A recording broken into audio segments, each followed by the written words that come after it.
Vous pouvez me soutenir en un j'aime en vous abonnant et en laissant un commentaire. C'est gratuit et cela m'encourage vraiment à continuer. Merci. Nous allons dépasser la pensée pour atteindre un plus grand état d'éveil, de vigilance, de présence, en comparaison duquel la pensée est semblable au rêve, car ce dernier vous plonge dans la pensée, dans ce dialogue mental où vous n'êtes conscient de votre environnement que d'une façon périphérique. Car vous pourriez être en train de marcher dans les bois, dans l'environnement le plus magnifique, et être encore en train de penser à vos problèmes. Et mes problèmes, et moi. Vous n'êtes pas présent. Si un événement vous donnait alors un petit choc, vous entreriez soudain, pendant un moment, dans un état de présence et de vigilance. Si vous étiez soudainement confronté à un ours, vous sortiriez de votre état de pensée, de vos problèmes, et vous verriez cet ours. Et cela, ce n'est pas un problème, mais une situation qui exige sans doute une certaine action. Vous vous éloignez ou vous faites du bruit, peu importe. C'est la caractéristique de cet état qui peut arriver accidentellement à certains humains dans certaines situations. Vous conduisez et soudain quelque chose tourne mal. Vous savez qu'un accident est imminent, que cela peut se produire en quelques secondes. Et vous conduisiez depuis 2 heures immergé dans votre monde de problèmes. Le stress, telle ou telle question à régler, soudain, tout cela disparaît. Voilà un exemple de l'émergence accidentelle de l'état de conscience dont je parle. Bien des gens ont raconté qu'ils savaient qu'un accident était inévitable. Ils se sont soudainement trouvés dans un état intérieur de calme et de sérénité extrême. Ils étaient totalement présents et alertes. Toute peur les avait quittés. Ils ont survécu à l'incident et plus tard ils l'ont raconté. Ils ont dit « Comment cela a-t-il pu se passer ? Car c'était une situation tellement dangereuse. Et je me suis senti si serein, soudainement. »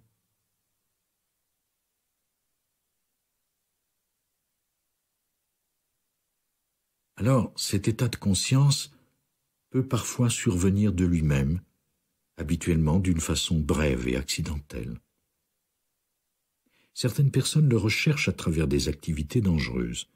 C'est leur seule façon de se sentir libérés du fardeau de leur mental, le fardeau de la personnalité, du moi, le fardeau de ce moi problématique qu'ils prennent pour leur réalité.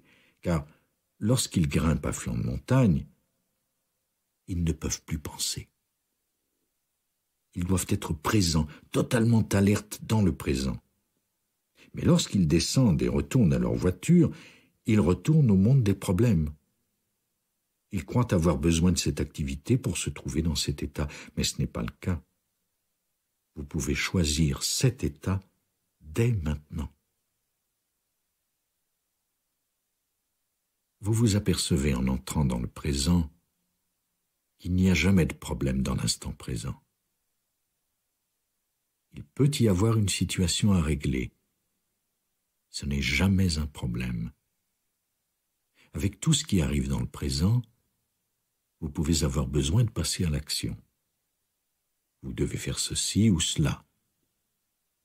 Et vous le faites.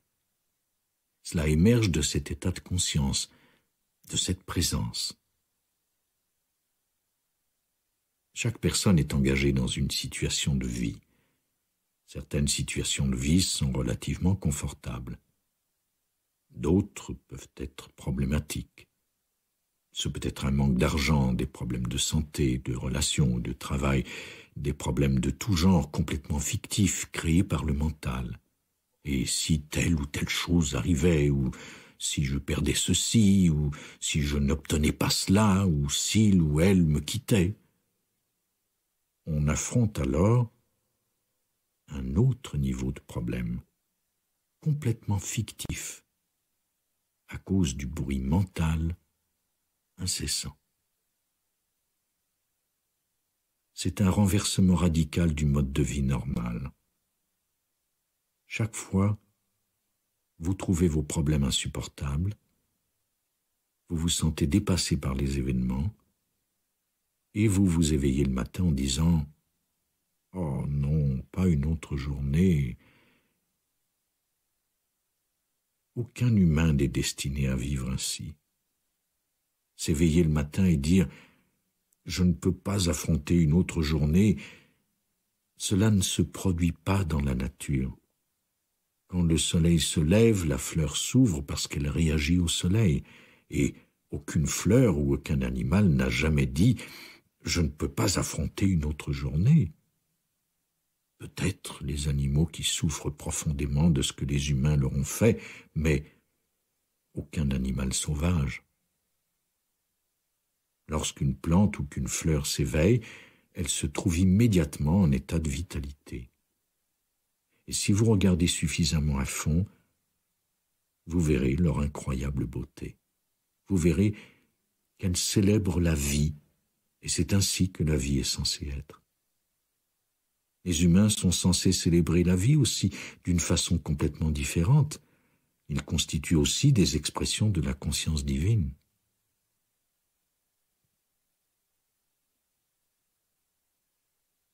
Alors, nous imposons aussi notre vision du monde à la nature.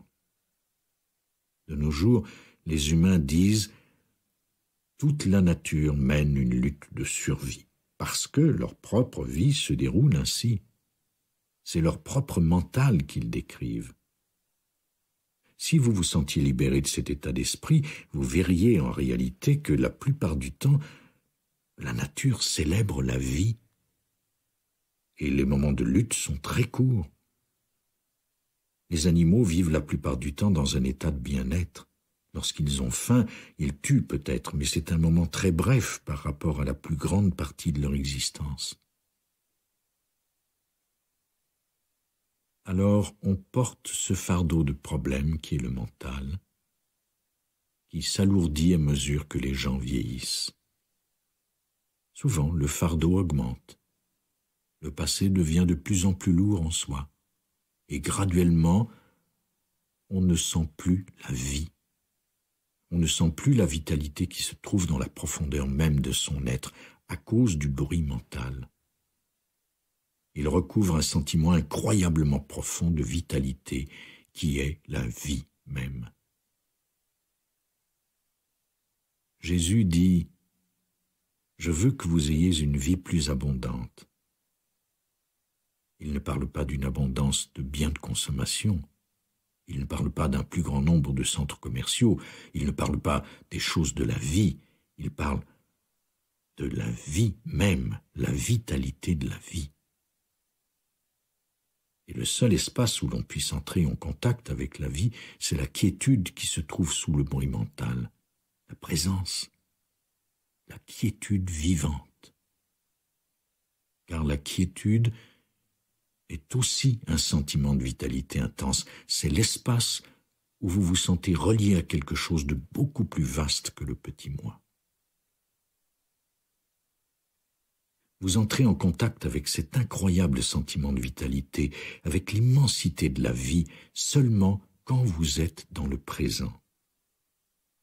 Cela prend une place de plus en plus grande dans votre vie à mesure que vous y accédez. Vous vivez dans cet état de lien non seulement en un bref éclair, mais pour des périodes plus longues. Je l'appelle parfois le lien avec l'être. C'est un espace où la vie est bonne. C'est bon d'être en vie. Les choses émergent de la vie même, de la quiétude bien vivante qui se trouve dans votre être. Il peut soudain en surgir des pensées, mais ce seront de nouvelles pensées créatrices et non des vieux disques que vous faites rejouer dans votre mental depuis 10 ou 20 ans. La présence engendre des observations, des prises de conscience, car c'est la source de toute créativité. Alors vous êtes en contact avec la vie même. Non pas la vie manifestée sous forme de pensées, de choses, de planètes, de galaxies, de brins d'herbe. La vie avant qu'elle ne devienne quelque chose, sous son absence de forme originelle. La vie sans forme, qui est votre essence. Être relié à cela, c'est se libérer du monde, de l'attachement, de la cupidité, de l'accaparement et de l'indigence. Et vous avez l'incroyable sentiment de savoir, soudain, que vous êtes précieux, parce que vous êtes la vie. Peu importe que vous soyez une personne importante ou non sur le plan extérieur, c'est le monde qui vous dit que vous êtes important ou que vous n'avez pas réussi. Cela n'a rien à voir avec le fait de trouver en vous cet espace de libération dans lequel vous ne croyez plus ce que le monde vous dit, car après tout, le monde est fou. Et si vous croyez ce qu'il vous dit, vous croyez ce que vous dit un monde fou. Si vous doutez du fait que le monde est fou, prenez un manuel d'histoire et lisez-le.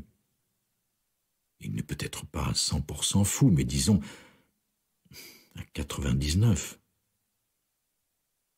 Alors, vous permettez à un monde fou de vous dire que vous êtes important et vous le croyez. Et quelques années plus tard, le même monde vous dit que vous n'êtes plus important. Vous avez perdu votre position et quelqu'un d'autre est devenu président du conseil. Et vous, qui preniez cela pour votre identité. Vous devez même retourner votre carte American Express platine. C'est pénible si vous aviez placé là votre sentiment d'identité. Mon Dieu, je ne suis à nouveau personne. Et moi qui croyais être quelqu'un, comment puis-je survivre sans carte platine? Et puis, lorsqu'on dira à quelqu'un d'autre « vous n'êtes pas bon car vous n'avez pas réussi », il le croira aussi. « Oh, j'ai échoué, la vie m'a traité injustement, j'ai raté ma vie, je n'ai jamais eu de chance. » Ou bien « j'ai eu de la chance, mais je n'en ai pas profité. » Ce monde fou vous dit à présent que vous n'êtes pas important ou que vous n'êtes personne. Voyez qui on trouve important dans le monde. Des acteurs, des chanteurs, des politiciens, la plupart malheureux sous une façade de bonheur. Et ce sont les idoles du monde entier. Alors, votre sentiment d'identité ne vous vient plus de cela. Et c'est merveilleusement libérateur. L'opinion du monde n'a plus d'importance, car votre vitalité a tellement de profondeur que personne ne pourrait vous l'enlever. Vous n'avez pas besoin qu'un autre vous confirme l'incroyable valeur de votre vie. Vous n'avez plus besoin qu'on vous dise que vous êtes bien, car vous êtes en contact avec le grand bien de la vie même. Jusque-là, il vous était peut-être fort utile d'entretenir de petites affirmations qui vous disaient que vous êtes bien. Ensuite, lorsque vous êtes en contact avec le grand bien de la vie en vous-même, vous dépassez cela. Alors vous n'avez plus besoin de concepts mentaux de votre identité. Et c'est ce qu'entendait Jésus lorsqu'il disait « J'ai vaincu le monde ». Cela ne voulait pas dire qu'il avait des pouvoirs sur le monde. Alors cette profonde vitalité est en vous, à cet instant, mais vous devez vous ouvrir à elle. Pour y entrer, il existe une méthode fort utile. Elle consiste à sentir la vitalité de chaque cellule de votre corps à cet instant même. Chaque cellule vibre de vie dans tout votre être, et sentir cela, c'est se relier à l'être. Remarquez bien lorsque votre attention passe à votre corps, dans le champ d'énergie intérieure de votre corps. On appelle cela le corps intérieur, mais vous pouvez aussi l'appeler le corps de joie. Il y a là une joie profonde et vivante. Lorsque votre attention s'y trouve, vous bruit cesse soudainement dans votre tête, car l'attention est passée de la tête à l'être. Et alors, vous êtes enraciné dans le présent.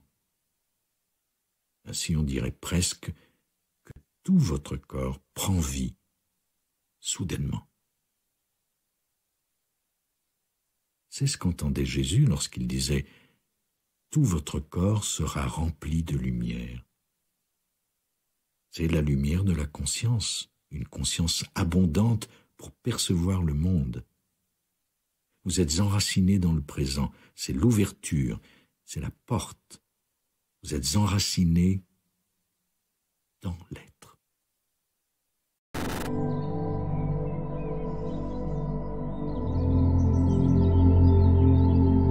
Intelligence que le mental humain ne pourra jamais comprendre.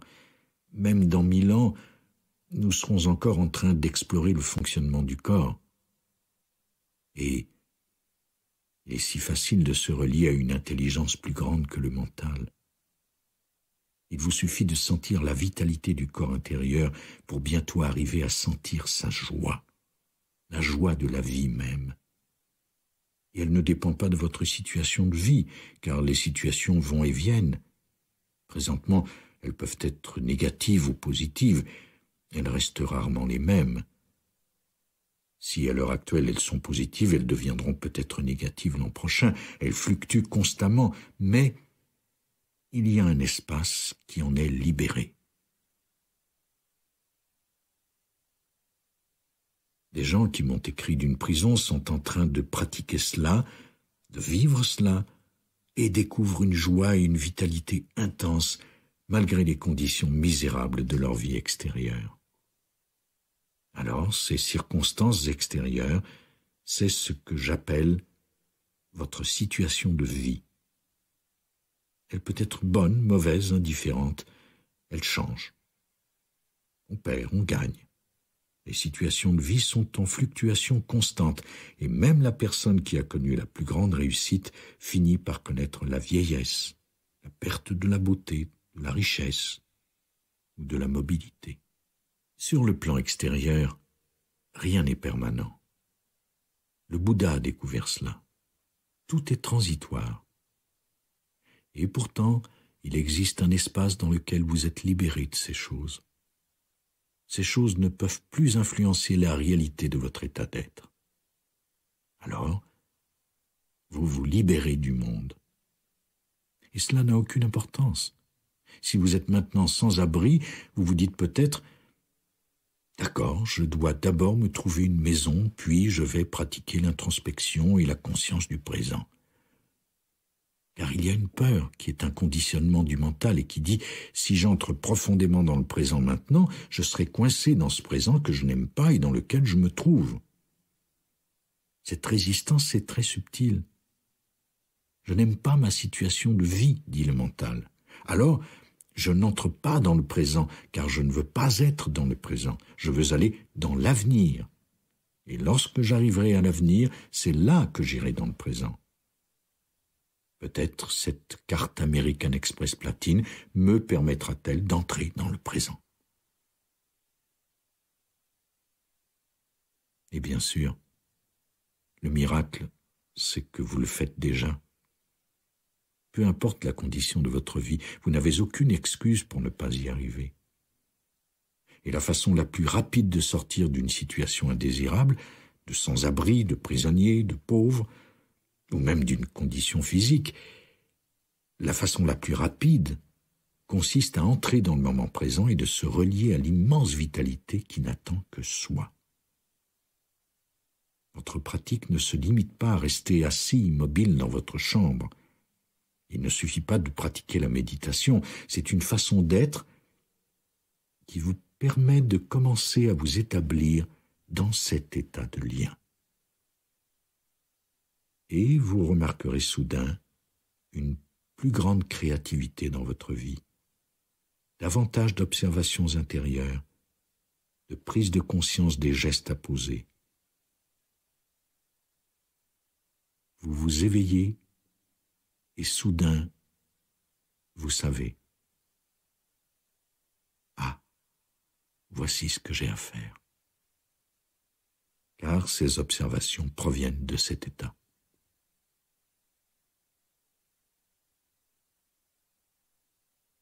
Alors la vie même commence à jaillir à travers vous. Et elle le fait beaucoup mieux que vous ne pourriez jamais le faire. Par vous, j'entends le petit moi fictif dans la tête. Mais en définitive, vous êtes la vie. Et alors, très rapidement, les situations de vie s'améliorent car vous apportez à chaque instant ce profond sentiment de vitalité qui provient d'une présence. Et vous pouvez honorer pleinement cet instant. Cela veut dire immédiatement qu'un sentiment de profonde affection circule dans ce que vous faites, dans toutes vos interactions. Lorsque vous êtes tout à fait présent, vous accordez votre attention tout entière à la tâche du moment. Et même si vous avez un travail que le mental trouve ennuyeux et dont vous voulez sortir, la façon la plus rapide d'y arriver consiste à y apporter un état de conscience différent. Apportez attention même aux choses ennuyeuses que vous avez à faire.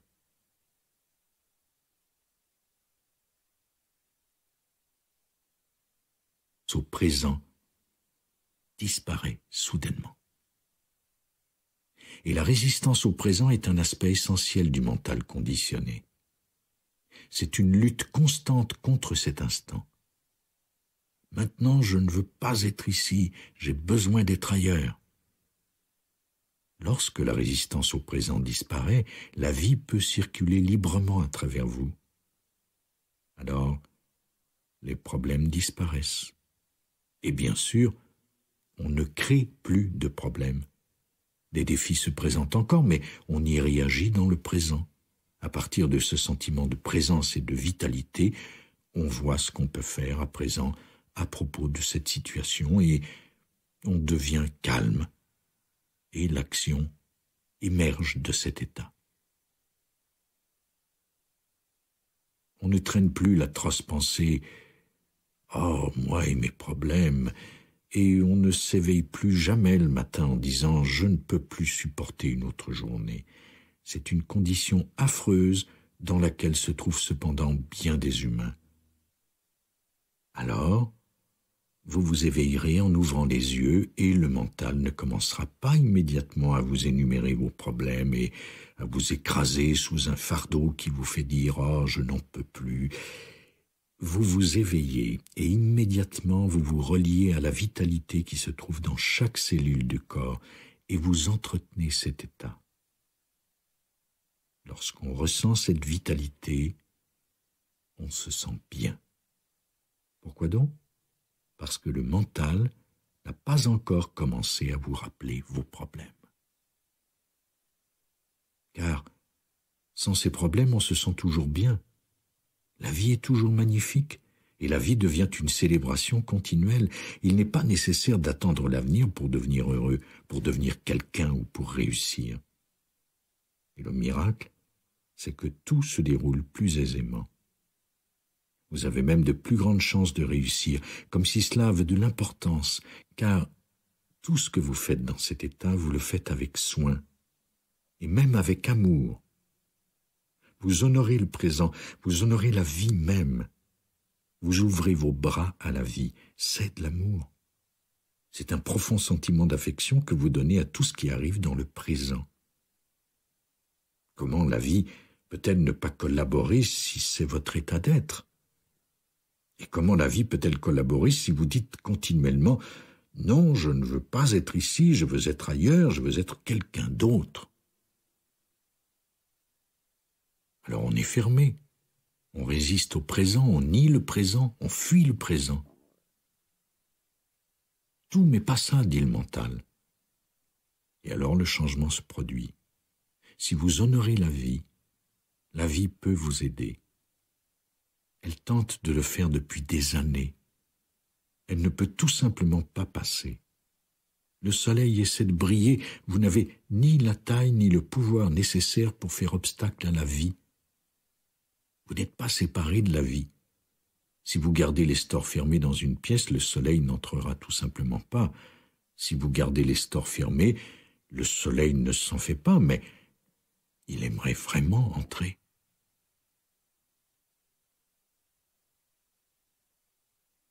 Voilà donc l'état de non-résistance au moment présent. Lorsque vous y entrez, il se produit la transformation la plus miraculeuse de la conscience. Lorsqu'on ne résiste pas à ce qui est, le bruit mental incessant ralentit, disparaît. D'immenses écarts surgissent dans le courant du mental, car ce dernier constitue une résistance continuelle. Alors vous ne vous ouvrez qu'à cet instant. C'est la pratique spirituelle ultime. Rien ne pourrait être plus simple, et pourtant, cela semble tellement difficile à cause du conditionnement du mental. Vous vous appuyez alors sur ce sentiment de puissance ou de vitalité. Tel est le sens du mot « confiance ». Il faut avoir confiance en la vie.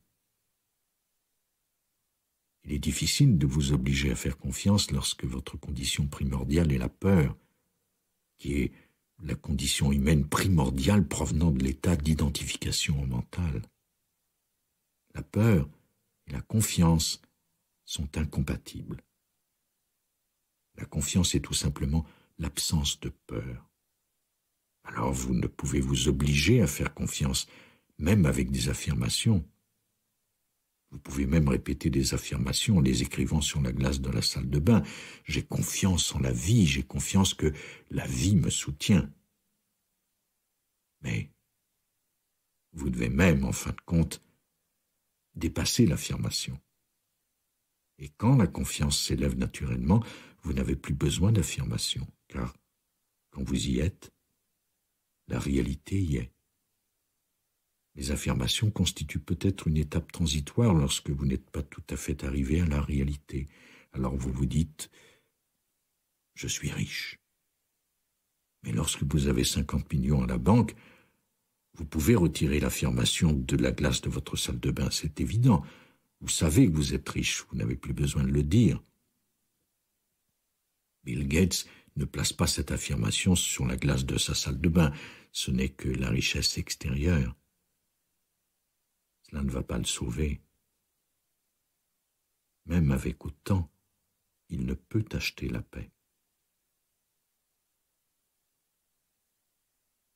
Ce n'est qu'un exemple qui montre que, lorsque la réalité est évidente et présente, vous n'avez plus besoin d'un panneau indicateur, car chaque affirmation est une sorte de panneau indicateur. Il pointe dans la bonne direction. Mais vient un moment où le panneau indicateur n'est plus nécessaire, car vous êtes arrivé à destination.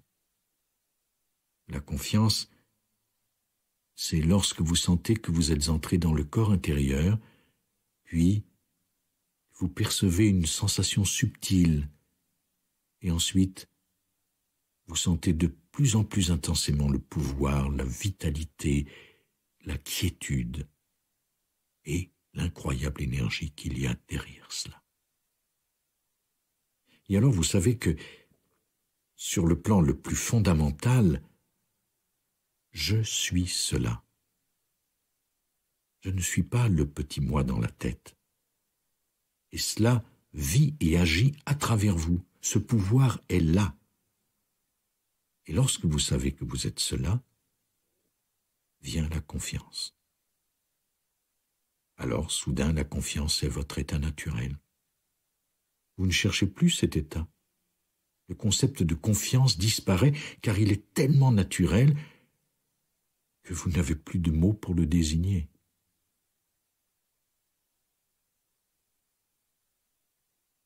Bien des concepts disparaissent lorsqu'arrive la réalité que désigne le concept. Le concept mental même n'est plus nécessaire. L'amour surgit naturellement de cet état de présence. Et vous n'avez pas à garder de concept en tête et affirmer « je suis un être affectueux ». Ce n'est plus nécessaire. Je suis parfois surpris que l'on me dise certaines choses Parce que je suis présent, on dit « Oh, vous êtes tellement patient !» Alors je suis patient? Je ne savais pas. Pour moi, ce n'est pas de la patience. Il ne m'était jamais venu à l'esprit que j'étais patient. Je n'en ai pas la moindre idée, car la patience veut dire qu'on s'efforce d'être là. Elle comporte une sorte d'effort. Mais dans la patience véritable, on ne sait même pas qu'on est patient. On est tout simplement présent. La patience veut dire qu'on est à moitié présent et à moitié absent. On pratique la patience. D'accord, je serai patient pendant encore une demi-heure, mais ensuite, j'en aurai assez. Alors il est merveilleux que tous ces concepts ne soient plus nécessaires. Ils peuvent l'être à un certain stade, celui de l'affirmation sur la glace de la salle de bain. Mais vient aussi un moment où l'on dépasse cela.